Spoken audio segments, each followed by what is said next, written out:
আসসালামু আলাইকুম। Hello everyone, আপনারা সবাই কেমন আছেন? আজকে আমি পাটিসাপলা পিঠার রেসিপি নিয়ে হাজির হয়েছি।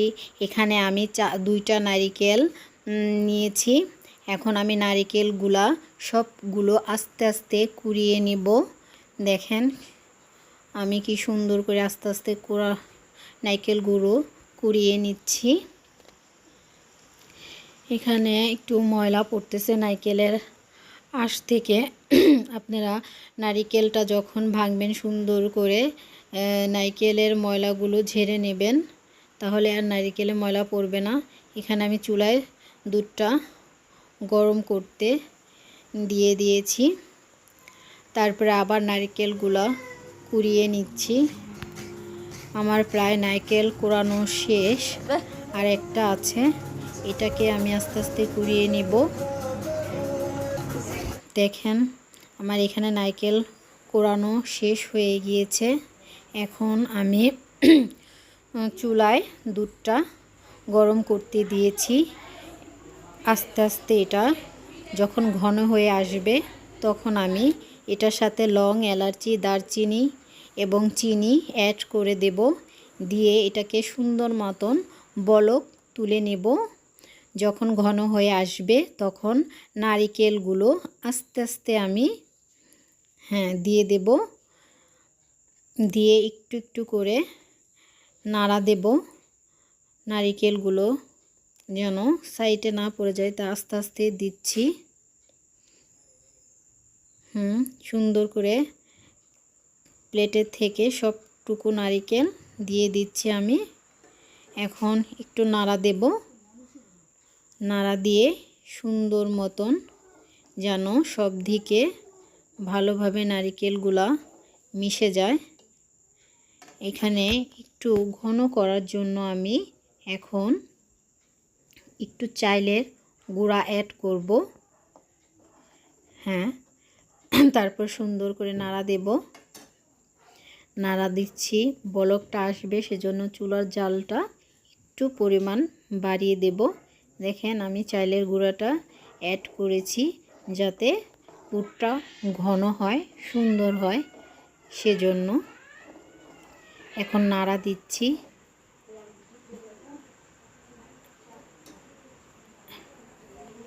নাড়া দিয়ে চুলার জালটা আবার একটু কমিয়ে আর একটু চাইলের গুঁড়ি অ্যাড করে দিলাম।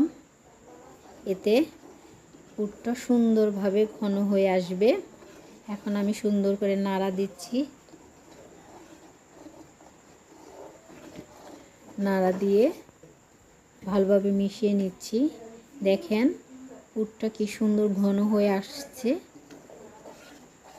সুজিটা চাইলের সাথে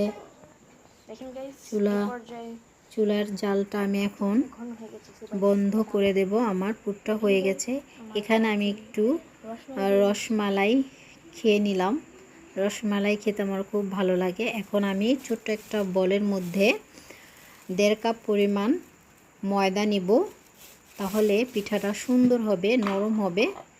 শুধু চালের গুঁড়ি নিলে পিঠাটা শক্ত হয়ে যায়, ফেটে যায়। এখন আমি চালের গুঁড়িও 1.5 কাপ মতন নিয়ে নেব। নিয়ে সুন্দরভাবে চালের গুঁড়িটা আর ময়দাটা ভালো করে মিক্সড করে নেব। এখন আমি পরিমাণ মতো একটু লবণ দিয়ে দেব। লবণ দিয়ে আবার একটু নেড়ে নেব। নেড়ে নেওয়ার পরে এখন আমি চিনিটা দিয়ে দেব। এখানে চিনিও আমি 1.5 কাপ পরিমাণ দিয়ে দিয়েছি পিঠার গোলাটা তৈরি করার জন্য। এখন ভালোভাবে সবটি একসাথে একটু পানি দিয়ে গুলিয়ে নিচ্ছি। আস্তে আস্তে করে পানি দিতে হবে, কারণ চিনি দিয়ে দিয়েছি তো, তাই চিনির থেকে আস্তে আস্তে পানি উঠবে। তাহলে যদি বেশি পরিমাণ পানি দেওয়া হয় তাহলে পাতলা হয়ে যাবে, পিঠাটা সুন্দর হবে না। সেজন্য আমি আস্তে আস্তে করে পানি দিচ্ছি আর আস্তে আস্তে করে গোলাটাকে গুলিয়ে নিচ্ছি। দেখেন কি সুন্দর হয়ে পাতলা হচ্ছে আস্তে আস্তে। সবটা একটু জানি দানা দানা না থাকে, তাহলে পিঠাটা সুন্দর হবে না। আমি সেজন্য ভালোভাবে নেড়ে চেড়ে গোলাটাকে পাতলা করে নিচ্ছি। এখন আমি চুলার মধ্যে ফ্রাই প্যান বসিয়ে দিলাম গরম হওয়ার জন্য। দেখেন আমার পুরটা ঠান্ডা হয়ে গিয়েছে। এখন আমি ফ্রাই প্যানে একটু তেল দিয়ে এটাকে মুছে নিলাম, তাহলে পিঠাটা সুন্দরভাবে উঠে যাবে, লেগে থাকবে না। আপনারাও একটা কাপড়ের মধ্যে একটু তেল নিয়ে সুন্দর করে ফ্রাই প্যানটা মুছা দেবেন, তাহলে দেখবেন পিঠাটা সুন্দরভাবে উঠে যাবে। এখন আমি এটাকে দিয়ে ফ্রাই প্যানটা আস্তে আস্তে ঘুরিয়ে ঘুরিয়ে পিঠাটা বড় করব। এখন ঢেকে দেব যাতে সিদ্ধ হয়। দেখেছেন আমার গোলাটা কতটুকু পাতলা হয়েছে, এটা সিদ্ধ হয়ে গেছে। এখন আমি পুরটা দিয়ে দেব। পুরটা দিয়ে সুন্দর মতন আস্তে আস্তে এটাকে ভাঁজ করে নেব। আস্তে আস্তে করে ভাঁজ করে নিলেই পিঠাটা তৈরি হয়ে গেল। দেখেছেন আমার পিঠাটা কত সুন্দর হয়েছে, তেলটা দেওয়ানে পিঠাটা লেগে থাকেনি। আরেকটা পিঠা জন্য আমি দিয়ে দিলাম ডোটা। এখন আস্তে আস্তে ফ্রাই প্যানটা ঘুরিয়ে ঘুরিয়ে এটাকে মেলে নেব। তারপরে ঢাকনা দিয়ে ঢেকে দেব এটাকে সিদ্ধ হওয়ার জন্য। এবং আবার একটু পুর দিয়ে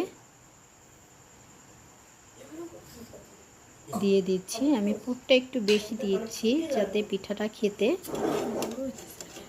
ভালো লাগে।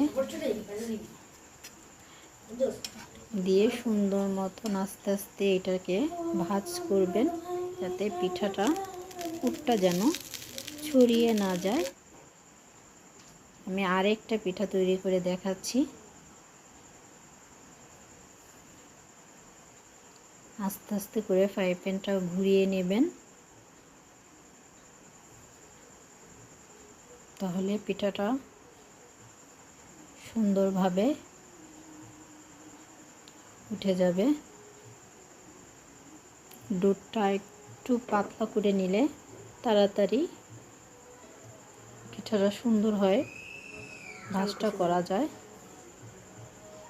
আপনারা পুরটা একটু সাইডের থেকে এক সাইডে দেবেন, তাহলে পিঠাটা ভাঁজ করতে আপনাদের সুবিধা হবে।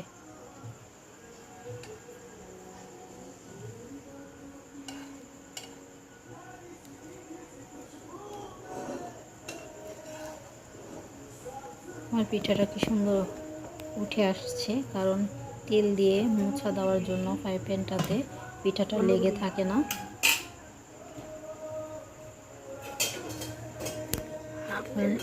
এটাকে নামিয়ে নেব। নামানোর জন্য একটা না দুইটা চামচ ব্যবহার করলে পিঠাটা ভাঙবে না, সুন্দর করে আস্তে করে পিঠা সাইড করবে। এই যে আমার পিঠা সবগুলো তৈরি হয়ে গেছে। দেখেন কত সুন্দর হয়েছে, নরম হয়েছে, আর পিঠাটা একটু ভাঙেনি, ভিতরের পুরগুলাও সুন্দরভাবে আছে, পড়ে থাকেনি, পড়ে যায়ও না। দেখেছেন, আর পিঠাটা খেতে অনেক মজা।